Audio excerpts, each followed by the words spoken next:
What's up everyone, Jason from jb.watchmods here, back with another video, and today we're building a watch from my new collection of pilot style watches. Now this one's going to be using the Seagull ST36 hand-wound mechanical movement. Now I'll give you a bit of a sneak peek of some of the watches in the collection and then we'll jump straight into the build.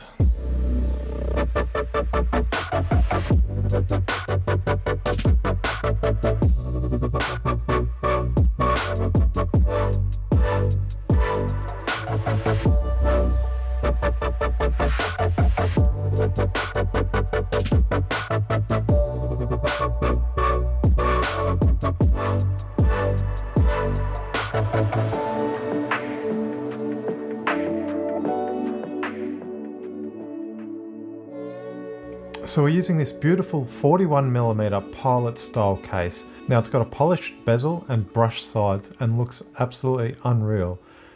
It's got a sapphire crystal on top and a sapphire crystal underneath as well to show off that beautiful ST36 movement. It really is a beautiful case and I love that the size is only 41mm, makes it nice and wearable. Now the dial, we're going to be using this lovely deep blue sunburst dial. Now this dial has my own logo at the top and I'm really happy with how it's turned out. I think it looks awesome.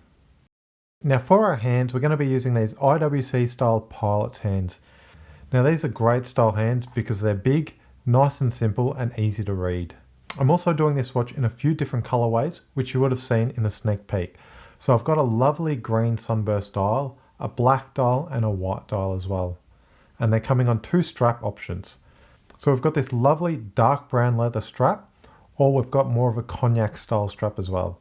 Both I think look really classy. So the star of this show is the movement that we're using. It's a Seagull ST36 movement, which is based on the Swiss ETA 6497. Now this movement has about 50 hours of power reserve. It's a really robust, large movement and a real workhorse. Now the main two hands on the watch are your hour and your minute hand, and you've got a sub-dial at 9 o'clock, which is your small seconds hand. And when we turn this watch over when it's all done, it absolutely looks awesome. It almost makes me want to wear this watch backwards. So the first thing we need to do is remove these dummy hands from the movement.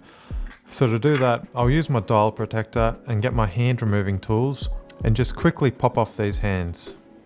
I just use the dial protector so I don't put any scratches on the face of the movement. So this movement has a small seconds hand at the 9 o'clock position, which is the hand I'm removing now. The center post on this movement only displays the minute and hour hands. Now that we've removed our dummy hands, we can fit our hour wheel. Now this comes separate from the movement and needs to be fitted before you fit your dial. This is the gear that the hour hand will run on. So basically you just pop it over your center post and make sure that the gears interlock with the gears in the movement. Once that hour wheel's on, you can then put the dial washer on. Now that washer just helps to keep tension on your hour wheel and to keep it from coming disengaged. And just to clarify, when you buy your ST36 movement, it'll come with the movement itself, the hour wheel, the dial washer, and some movement holder brackets with the screws. So now it's time to fit our dial. Now these dials have 2 feet on the back, which are at 1 o'clock and between 7 and 8 o'clock. So as these dials are made specifically for the ST36, you don't have to worry about cutting any feet off the dial. And those dial feet fit into these 2 holes on the face of the movement. Now on the back of the movement, we have 2 screws which are used to secure the dial to the movement. Now these aren't your typical screws that you screw down to tighten. These screws have an eccentric, which means you only need to turn these screws about a quarter of a turn, and that'll be enough to put pressure on the dial feet and secure the dial. So to fit the dial, we just locate the feet into those dial holes, then we can flip the movement over and just nip up those screws to put pressure on the dial feet.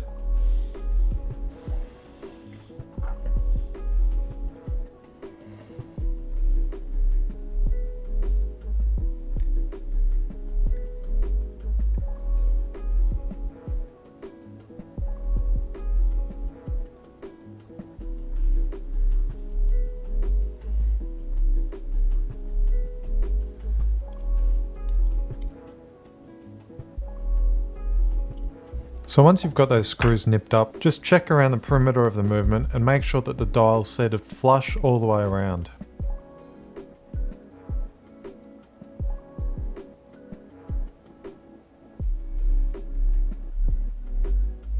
Alright, this is looking perfect, so I'll move on to the next step, which is fitting our hand set.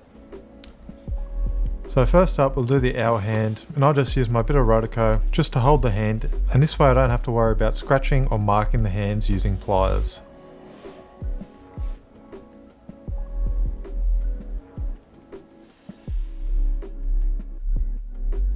Now because this movement doesn't have any complications such as a date or day function, we don't need to put the movement into a certain position before we can fit the hands. So I just set my hands to 12 o'clock just so I know that they're perfectly aligned with each other.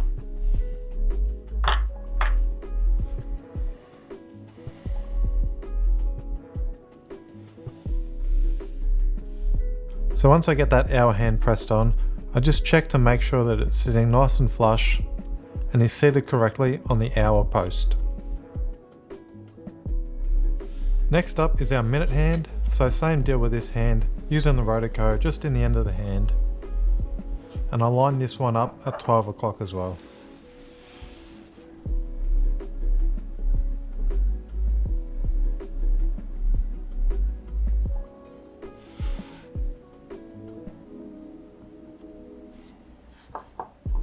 Again, we just check our clearances, making sure that the hand is sitting nice and square, and we've got enough clearance between our hour hand and our minute hand. I like to rotate the movement here just to make sure that everything clears and that we line back up directly on 12 o'clock.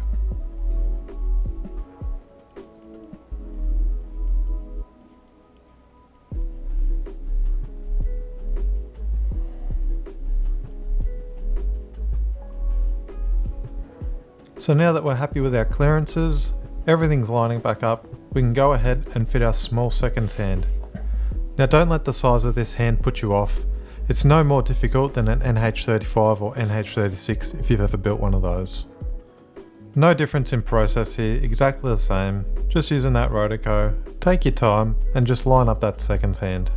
And as you can see there, we have a nice positive press onto that second hand post. So once you've got all the hands pressed on, make sure you do one last final clearance check and just make sure that all the hands have the appropriate clearance. And just make sure that that hour hand clears your second hand. So we'll just wind up the movement, get a bit of power into it, and then we can watch this second hand tick over.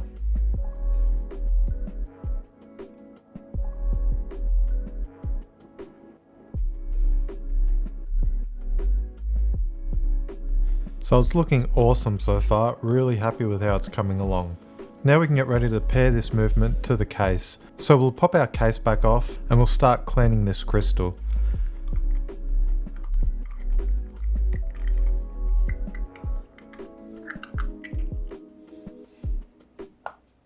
Now the best way I've found to clean the crystal is by using an air blower and a lens pen.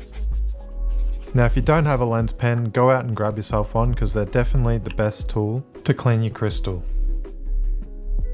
I use the air blower to blow out any bits of hair or debris under that crystal, and I use the lens pen to remove any smudges.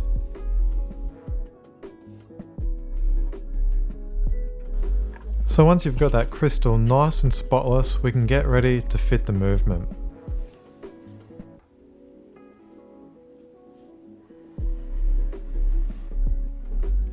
So first things first, we need to pull out this crown stem.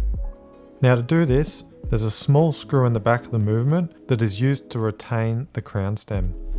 So we need to undo this screw, not all the way, just back it off 2 or 3 turns, and then we can pull that crown stem straight out.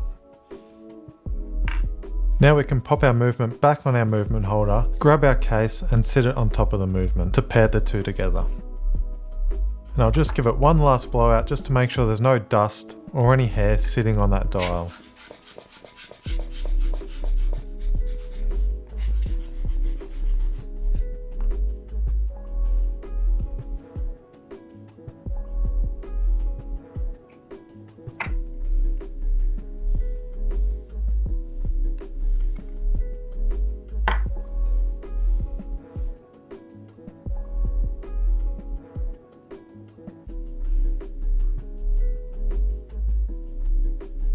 So now that I've got this beautiful movement paired to the case, I'm going to fit the crown stem first.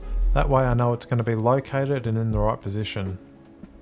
Once the crown stem's fitted, then I'll fit our movement clamps to hold our movement into the case nice and securely. So like usual, I've got a template that I use to help me cut the crown stem to the right length. Now for this case, my crown stem is around 13mm. I also carry spare crown stems just in case you cut them too short. Always pays to have spares so you don't have to wait another 3 or 4 weeks for a replacement to arrive. To cut the crown stem, I just use a good pair of side cutters. I'll also leave links in the description below to all the tools and parts I'm using for this build.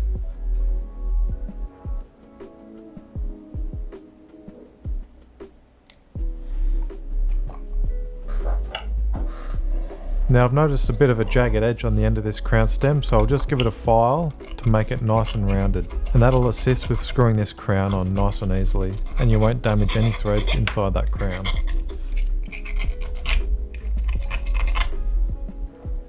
So now we can screw our crown on and give this a test fit and see how it's looking.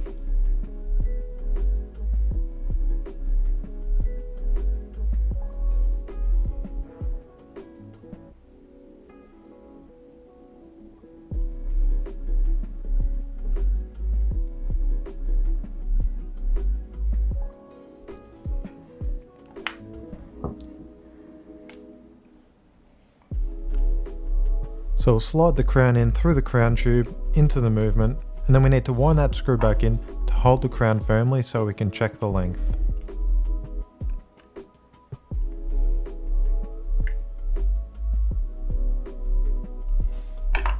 So now we can pull that crown out, test its operation, making sure that when you pull the crown out, the hands turn and that you can push that crown back in and wind the movement. So there you can see the hands are turning. And then when you push the crown in, it winds the movement. So it looks like we've nailed this on the first attempt. And by the way, how good does this movement sound when you're winding it? So meaty, I love it.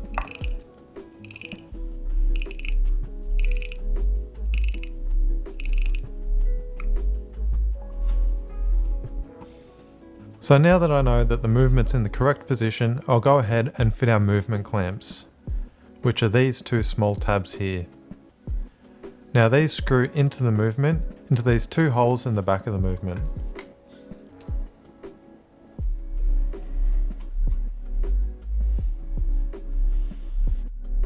Now these clamps and screws are really small and very fiddly, so this took me a little bit of time to get done. So just be patient and take your time with it.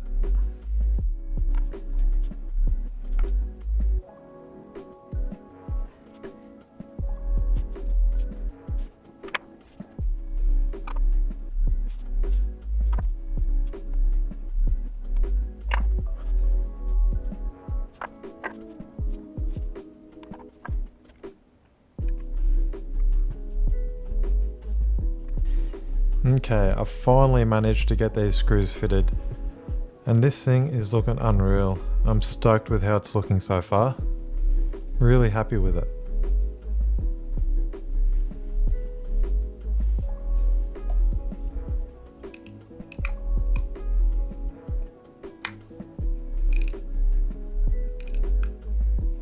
So I bet some of you thought that I forgot to Loctite this crown stem on.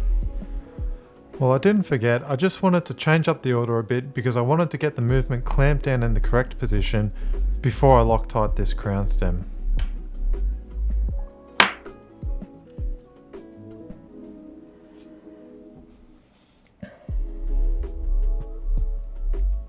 So we'll unscrew our crown, whack some Loctite on those threads, then we can put the crown back in for the final time. Now I always like to Loctite my crown stem thread. It's just a good guarantee that your crown's not going to come loose without you wanting it to. And I'll just use a medium strength Loctite. That way if I ever need to do any repairs in the future, I can easily unscrew the crown.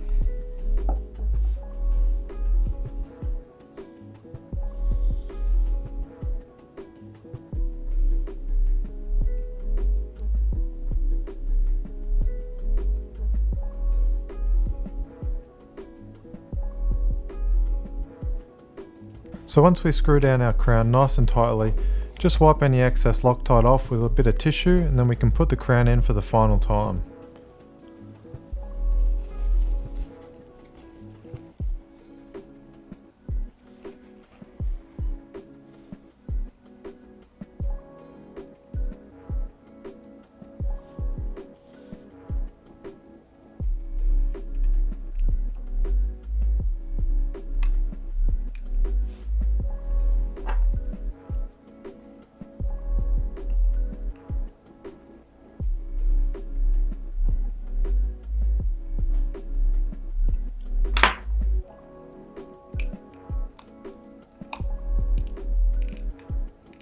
So once that crown stem's in and tightened down, I'll just double check the operation, make sure it's all good before we get ready to fit our case back. And this movement just looks beautiful. I love the look of this movement.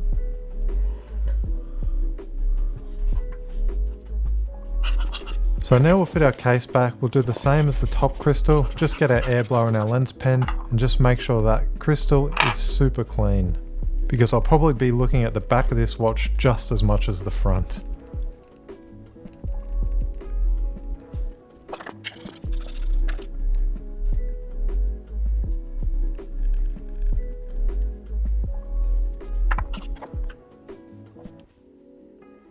So now that crystal is nice and clean, we'll get our case back gasket and lubricate it before we screw it all down.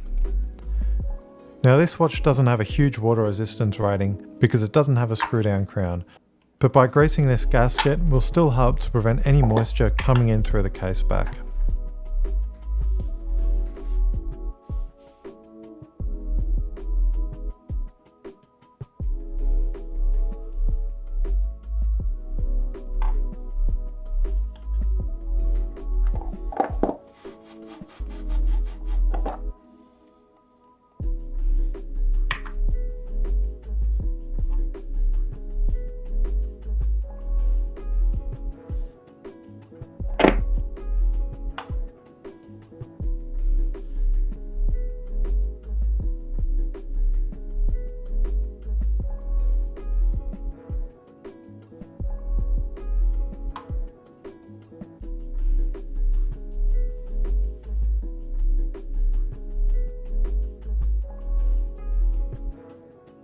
So clearly I should have done this before I cleaned the sapphire crystal, because I've just gone and put silicone all over that case back.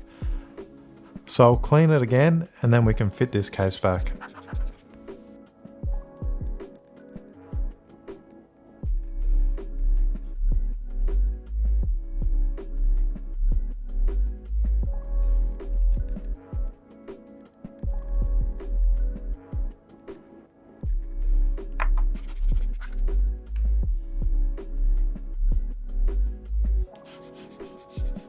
So now it's all clean, I'll blow out the movement one last time just to make sure there's no dust under there, and we can run this case back in by hand. Now, as you can see, the case back's got notches in the edges of it, so we'll get our case back tool and give it the final crank down.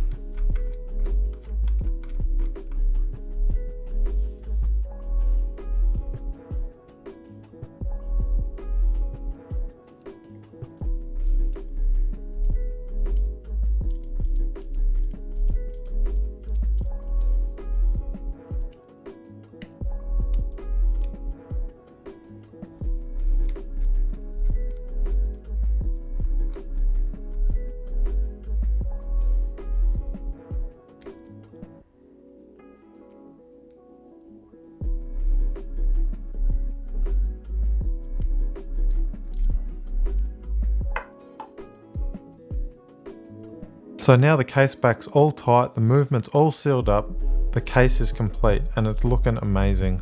Absolutely stoked with it. So now we can get on to the final step, which is fitting our leather strap. So we'll just pop these spring bars into the case and it's all done, nice and simple.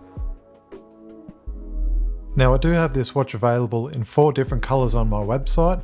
We've got this beautiful blue dial that we're building now, a lovely green dial, a white dial and a black dial. So if you want to pick up one of these watches for yourself and support the channel, head over to jb.watchmods.com.au.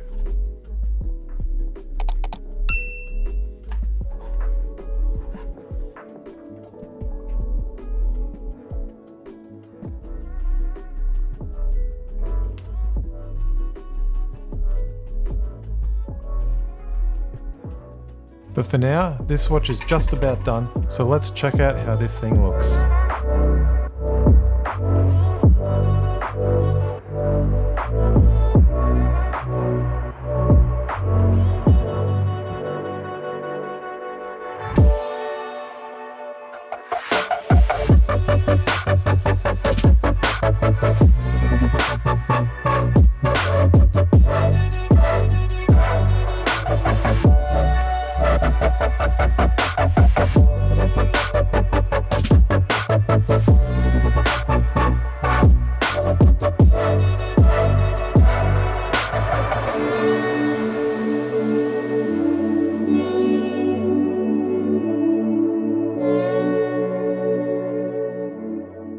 Alright guys, that is going to do it for today's video. I'd love to hear in the comments below, what do you think about the Seagull ST36 movement?